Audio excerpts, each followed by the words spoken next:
Great companies aren't built on average talent. In private equity backed, high growth businesses, the right operator changes everything. Onward Headhunting partners with founders, operators, and investors to build elite finance, strategy, and operations teams. From early hires to exit ready leadership, we deliver the talent that drives outcomes. If you are scaling or transacting, go onward. Visit onwardheadhunting.com or find us on LinkedIn to learn more.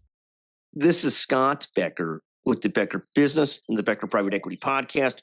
We're joined today by an incredible leader, entrepreneur, founder, exactly the kind of person that we admire and respect for what they're doing and the success they're having with it.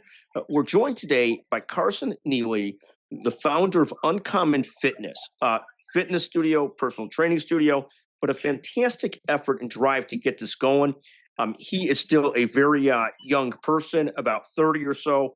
I might have the age not right exactly, it doesn't matter, but building a business from scratch and has done an incredible job.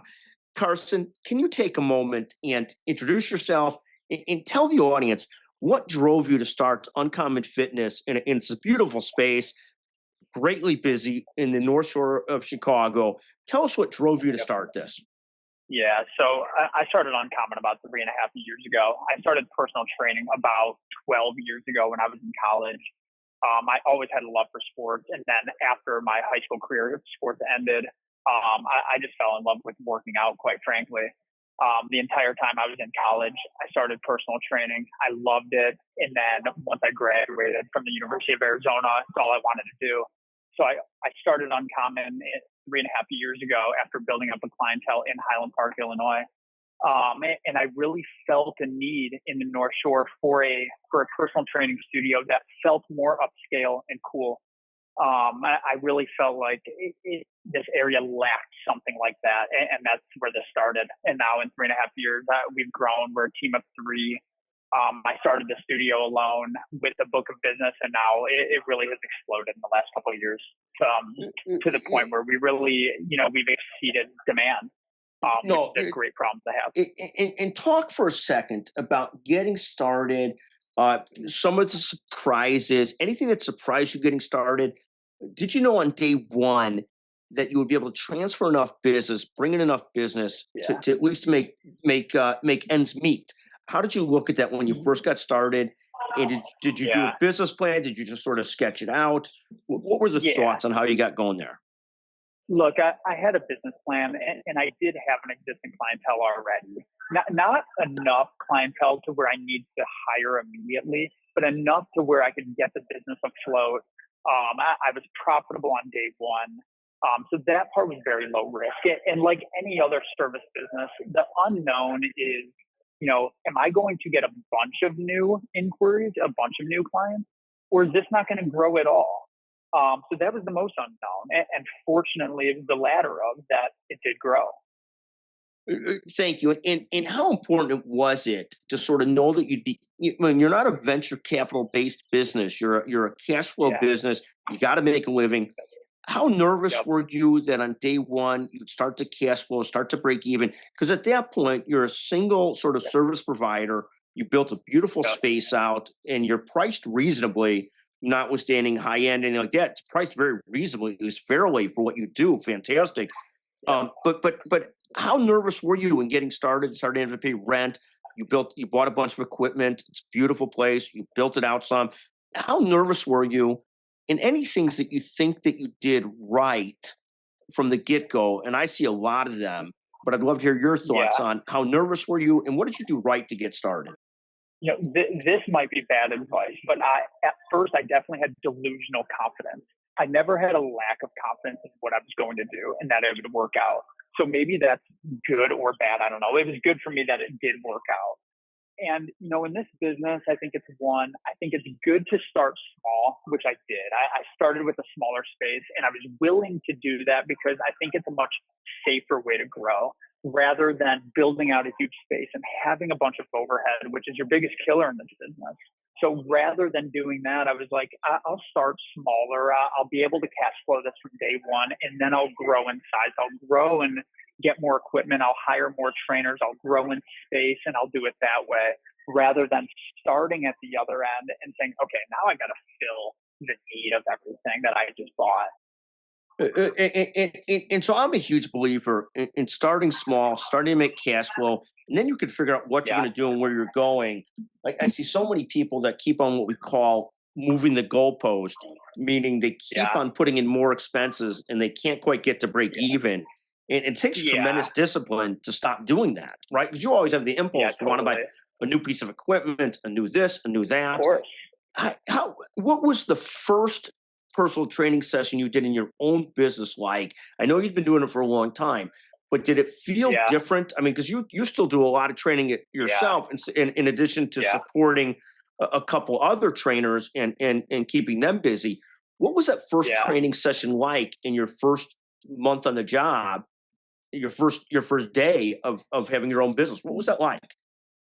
Yeah. I mean, my most vivid memory is, it was a grind to get the space open and building the equipment and getting the space outfitted. And then I remember the night before I was officially going to open, the last thing I did was hang the mirrors. And I finished hanging the mirrors. It was about 10 p.m. I was going to have a 6 a.m. session the next day. And I sat in here like, oh shit, it's real. And before I opened the space, I was renting space at another gym where there was other people, but it was still my book of business. But nonetheless, there was other people around me that weren't involved in what I was doing. But then it was like the realization of, okay, now everybody that comes to the door is because of me. It was a nerve-wracking feeling. And like I said a few minutes ago, I had a delusional confidence in myself. But I was like, oh shit, everybody that comes through is going to be because of me and going to be because of them, the trainers that I bring on, but who are here nonetheless because of me. But I embraced that for sure. 100%. And think for a second about sort of the first month of cash coming Yeah. in versus 8 months later. What was the difference? What did it Yeah. feel like?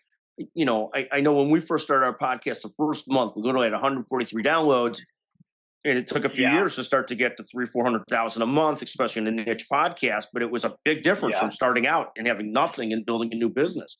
But talk about Yeah. that sort of starting versus 6 months later, X amount later, and so forth. I mean, in the beginning, it's much more, you're dealing with new people coming in. Like I said, I did have clients who were with me, but then there was a bunch of new ones. So you're sitting down with new people. You're not only selling them on the business, you're selling them on yourself and the belief in you as a person and to grow this thing. And, it's not only going to be me and you in here eventually. So it's different. You're like kind of showing people your vision and that this will be something, You don't want to be that entrepreneur. You don't want to be that business owner who opens something who it just doesn't work out. And it's like this barren thing. So it was definitely like show people that I'm in this for the long haul. I'm in this to really grow. And what was sort of the in the fitness business today? I see some of these massive Yeah. spaces. Some of these spaces Yeah. are obviously per member per month, $100 a month, $300 a month, depending on what you're doing. Yeah. What do you see what are some of the trends that you watch in the fitness business? What do you sort of look at and think about? You do an incredible job. The sort of best I've ever seen do this in the sort of clarity of what you're doing, how you do it. You train people at Yeah. all different levels. But what are some of the trends you're seeing in the fitness world? I mean, I would say one of the biggest trends right now is high rocks, without a doubt, and trying to outfit your gym to support people who want to compete in this type of competition. And if you're not familiar with high rocks is kind of the new, I call it the new age of CrossFit. It's a fitness competition that blends both running and just kind of high intensity cardio. So you definitely see a lot of people gearing training towards that. I think that's a major trend right now. Fascinating. In terms of the businesses that you Yeah. see work versus not work, I mean, you and I saw Yeah. a space that had a huge amount of space go, have trouble. We won't mention anything by name Yeah. at all. We see other places built with a small space or training out of a gym, Yeah. but can't do as well. What do you see out there in terms of some thoughts on what works, what doesn't work in your business, which probably Yeah. relates well to lots of other small businesses and mid-sized businesses? Yeah. I mean, from my personal experience of what I've seen, I think, the term grow slow, right? The slower that you do this and the more that you're in this for the long haul, the less risk, the less debt that you take on, the safer it is. You definitely are starting to see smaller boutique spaces kind of opening up because it is a lot lower risk. It's a lot less overhead a month as opposed to these huge gyms that just, they can't survive because their monthly rent is just so high. Thank you. No, we see that in every business. It's keeping your overhead in place Without a till you doubt. start to get to cash flow and then starting to grow. Talk about you're now in your almost fourth year of this, which is remarkable. Can you take a Yeah. moment on what you're most focused on and excited about currently? Like, where are you most focused and excited currently? Gosh, I mean, I truly say this. I'm most focused on getting our clients results and bringing stuff in that helps our clients. That would be number one that I'm focused on. But two, I'm definitely focused on growing our business in terms of how many clients we can actually support. Like we did just hire another person so that we could actually bring in more clients.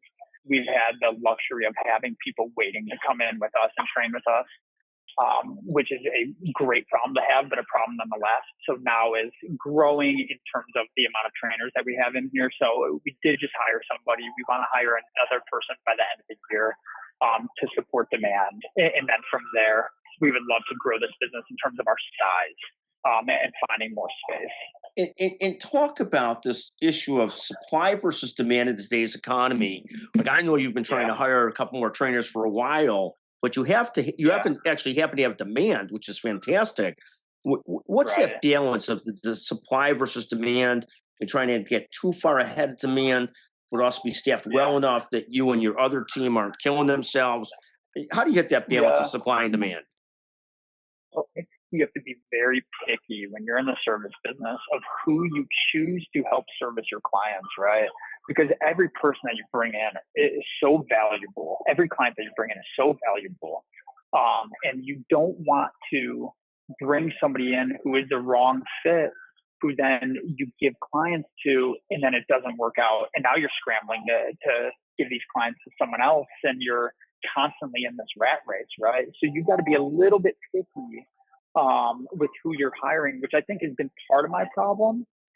Without a doubt, it is kind of who I'm bringing onto the team, because at the end of the day, it's our reputation that's on the line, and making sure that it is the perfect fit for us, I think is a much bigger priority than it is just grow the business, Right. At what point do you have a difficult customer that you basically say, besides myself, that you basically say, you're just not the right fit for us? Like you don't treat us well, you don't show up on time, you're not consistent about it. At what point did you get comfortable enough that you could sort of not take on customers that are difficult with your people or brutal and so forth? Yeah, I would say like that is very rare. The people being rude. I think certain personalities might breed people like that coming in, and some people's personalities might accept that. I definitely don't accept that, and I think people from day one kind of realized that with me, that I'm not in this just to like mess around, In terms of people showing up late, people their dedication might look different. I do go back and forth with, okay, what are we looking for from each client? How much dedication do we need? Some people, their goals are so big that they need to be here before the session starts. They need to be warming up. They need to be doing more outside of here. Some people we work with, the 2 to 3 times a week that they come in here to get stronger, that might be enough for what they want. So I go back and forth with, what is acceptable in the client? Do we only need clients who are like super high performers and training with us 3 days a week and doing their cardio 3 days a week outside of here? And I don't know. I don't know if we're that place. But more about when you get somebody who's just not nice to your people. How do you view that? Do you have any of that? I would say it's so rare. And if that has happened, like it just doesn't last more than a couple sessions. Because at the end of the day, this is like a relationship. You're coming in here, you're with us. Like you're not coming in here to also work out on your own. You're just coming in here to train. So if you're being rude, if you don't like us, it just doesn't work out. I would say it lasts a couple sessions and they're like, okay, I'm not renewing the package, which we don't try to upsell them and get them back in. We just say, okay. And Carson, you've done a fantastic job. I have to ask you, do the Arizona Wildcats ever compete again at a high level, or are those days gone? Now you're touching on a sensitive subject. Um, I'm still kind of hungover from the Final Four. I'm not going to lie. And I think I officially have a lifelong vendetta with Michigan. I mean, you have to be careful because you have a lot of Michigan customers. I ultimately don't care what the Michigan people say about me. My favorite thing is actually seeing the University of Michigan struggle, even though I love some of the people that went there, including our daughters, my daughters. But I'm not a University of Michigan Go Blue person. Just the arrogance can be overwhelming. You can't say that you got a lot of customers that are Michigan alumni. But Arizona stays competitive in football and basketball, made it to the Final Four. We all share the same thoughts on the University of Michigan, at least most sane people do. Talk to us for a second about what advice. I mean, you've knocked this out of the box. You hit tremendous cash flow early. You're busier than you want to be. Let me ask you a question about burnout. How important is it you to be able to take those hours down a little bit over time and do a little bit of management too of more trainers, more people? Yeah. So this is something I've for sure struggled with in the past.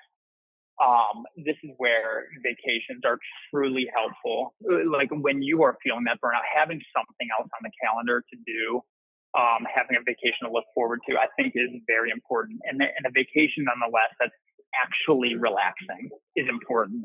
So not only that, but you get a lot of trainers who don't actually train hard themselves, right? And I'm not one of those people. I mean, if you actually know me, you know that I train hard on my own. I think also doing that is so important that you don't get caught up in, just helping other people, because I think that leads to burnout, but you still have to do stuff for yourself. You still have to help yourself, and be constantly working hard and working on yourself. So I think to me, that's the number one thing in helping with burnout.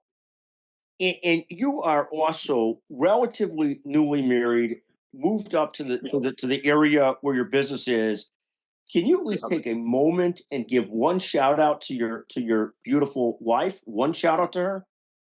I seriously say this, that my house would not be a house without my wife.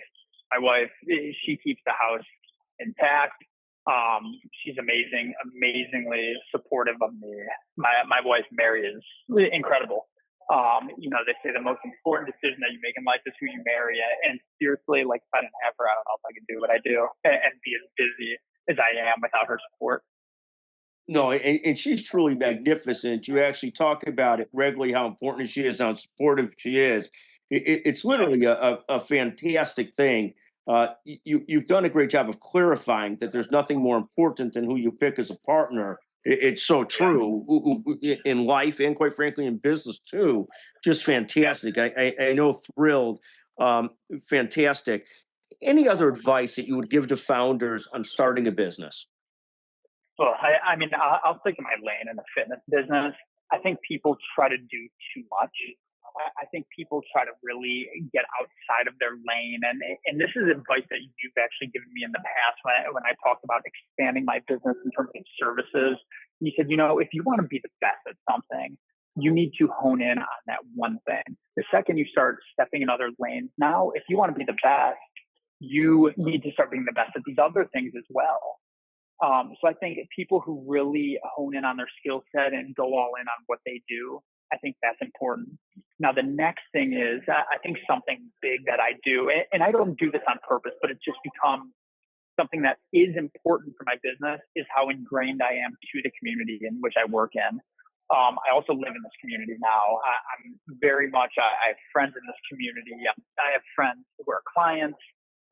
Like I said, I live here. I shop at the local businesses. Like, I think being ingrained in the community in which you work in when you're in this business is very important.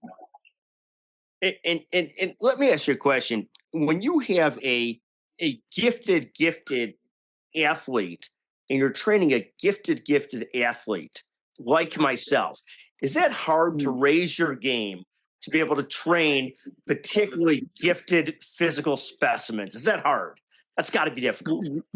You know what's hard is when you demonstrate something for a client and they just do it much better than what you demonstrated, which I'll say happens rarely. Exactly. No, fantastic. So in my household, there's two of us that periodically train with you. I want your honest assessment of the two of us, who puts in more effort and who is in better shape. And Carson, you remember that I pay the bills, right? I pay the bills, but let me know who's in better shape and who's more of a physical specimen, Liz or I. God, so now I think you're narrowing it down too much, because I think your daughter is the real physical specimen. Well, you have to give a shout out to Liz, because she's in much better shape than I am.